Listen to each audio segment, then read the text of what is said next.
અયોધ્યાના રામ મંદિરમાં થયેલા દાનમાં કથિત ગેરરીતિ અને ચોરીના આક્ષેપોને લઈને 31 જુલાઈના રોજ સંસદ ભવન બહાર કેટલાક લોકોએ સાધુ સંતોના વેશમાં પ્રદર્શન કર્યું હતું.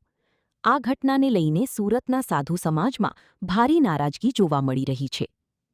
આ મુદ્દે આજે સુરતના વિવિધ અખાડા, મઠ અને મંદિરોના આગેવાન સાધુ સંતો કલેક્ટર કચેરીએ પહોંચ્યા હતા. સાધુ સમાજના પ્રતિનિધિઓએ જિલ્લા કલેક્ટરને આવેદનપત્ર પાઠવી સનાતન ધર્મ અને સાધુ સંતોની પરંપરાનું અપમાન કરનારાઓ સામે યોગ્ય કાર્યવાહી કરવાની માંગ કરી હતી. સાધુ સમાજના આગેવાનોનું કહ્યું હતું કે ધાર્મિક વેશભૂષાનો ઉપયોગ કરીને કરવામાં આવેલા વિરોધ પ્રદર્શનથી સમગ્ર સાધુ સમાજની પ્રતિષ્ઠાને ઠેસ પહોંચી છે. આવા કૃત્યો ધાર્મિક લાગણીઓને દુભાવે છે અને સમાજમાં ગેરસમજ ઊભી કરે છે.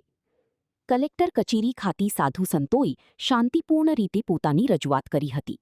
તેમણે સરકાર સમક્ષ માંગણી કરી હતી કે ભવિષ્યમાં ધાર્મિક વેશભૂષાનો દુરુપયોગ અટકાવવા માટે કડક પગલાં લેવામાં આવે તેમજ આ ઘટનામાં સંડોવાયેલા લોકો સામે કાયદેસરની કાર્યવાહી કરવામાં આવે. 31 જુલાઈના દિવસે ભારતના લોકશાહી મંદિરની આગળ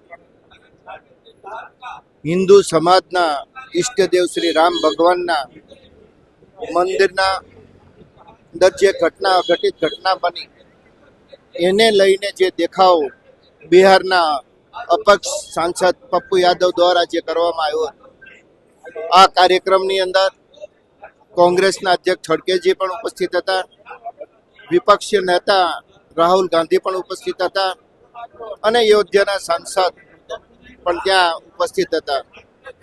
સમાજવાદી પાર્ટીના અધ્યક્ષ નિખિલેશ યાદવ પણ ત્યાં ઉપસ્થિત હતા અને જે પ્રમાણે ત્યાં કૃત્ય કરવામાં આવ્યું છે, સનાતન ધર્મને બદનામ કરવાનું જે કૃત્ય ત્યાં કર્યું છે, રામ મંદિરની અંદર જે ચોરીનો મામલો હતો એ મામલા માટે તુરંત ઉત્તર સરકારે સીટની રચના કરીને 8 લોકોની ધરપકડ કરીને આર્થિક રીતે જે કંઈ ચોરી થઈ હતી એને ડિટેક્ટ કરવામાં આવી. આ સંપૂર્ણ ઘટનાક્રમની અંદર ભારતના સાધુ સંતોનો કોઈ રોલ નહોતો. આ અમારા સાધુ સંતો પૂજનીય સંતો છે. 8 લોકોમાંથી એક પણ એવી વ્યક્તિ નથી કે સાધુ સંત સાથે સંકળાયેલી હોય.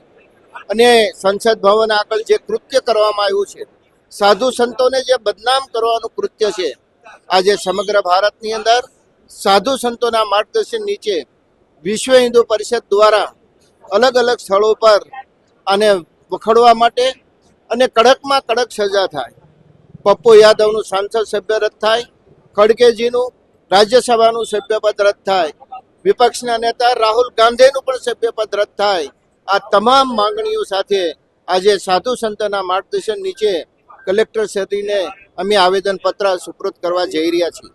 અમારી મુખ્ય માંગણી છે કે એમની ઉપર સનાતન ધર્મને બદનામ કરવાનું, સાધુ સંતોને બદનામ કરવાનું જે કૃત્ય કર્યું છે એની માટે તાત્કાલિક એની ઉપર FRI દાખલ થાય અને કાનૂની કાર્યવાહી ચાલુ થાય. શાસ્ત્રી હરિવંશ રાજગુરુ શ્રી રઘુવીરધામ આશ્રમ કોસમાડી સુરત. આજે સુરત કલેક્ટર કેમ રજૂઆત સુરત કલેક્ટર સાહેબને રજૂઆત કરવા સાધુ સમાજ, સંપૂર્ણ સુરત સાધુ સમાજ, તાપ્તી વિરક્ત સાધુ સમાજના દરેક સંતો અહીંયા ઉપસ્થિત થયા છે. કારણ કે સંસદ ભવનમાં જે પપ્પુ યાદવ તથા બીજા વિપક્ષના ઘણા સાંસદો દ્વારા સનાતનનો સાધુ વેશ ધારણ કરી સનાતનનો જે અપમાન કરવામાં આવ્યું, સાધુ સંતોનો વેશ ધારણ કરી જે દાન પાત્રમાં દાન આપે એ દાનની ચોરીનું જે કુકર્મ પપ્પુ યાદવ જેવા અધર્મીઓએ કર્યું છે, આ કેવલ સંતોનું અપમાન નહીં અપિતું આખા સનાતનનું અપમાન છે. સંતોના ત્યાગ, સંતોની તપસ્યાનું અપમાન છે અને સંતોનું અપમાન એ સંપૂર્ણ સનાતનનું અપમાન છે.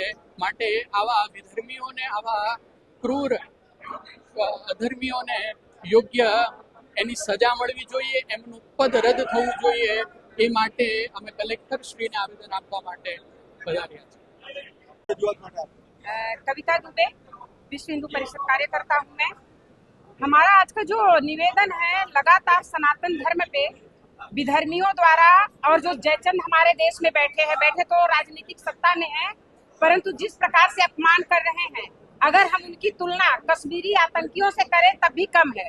जो भी पप्पू यादव ने दिल्ली राजधानी संसद भवन के परिसर में किया है, उसको सनातन धर्म अवलंबी कभी भी क्षमा नहीं कर सकते। वह उनकी जो दुष्टता है वह अक्षम्य है। हम पूरे हिंदू समाज के लोग, कार्यकर्ता, दुर्गा शक्ति, मातृ शक्ति और हमारे जो सनातन हिंदू भाई हैं, सब मांग करते हैं कि भारत सरकार ऐसे कोई नियम बनाए कि कोई भी व्यक्ति धर्म विशेष के ऊपर टिप्पणी न कर सके।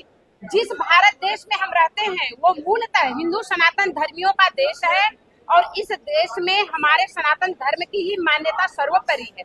हम कभी भी बर्दाश्त नहीं करेंगे कि कोई भी ऐरा गैरा नत्थु खैरा जो श्री राम प्रभु के मंदिर निर्माण में कभी अपना योगदान न दिया हो, एक पैसे का दान न दिया हो, वो कभी हमें चंदा चोरी के नाम पे अपमानित करे या कभी श्री राम प्रभु के मंदिर का नाट्य रूपांतर करके और उनके फोटो प्रतिमा का अपमान करे। यह अक्षम्य है, यह हिंदू समाज नहीं सहेगा।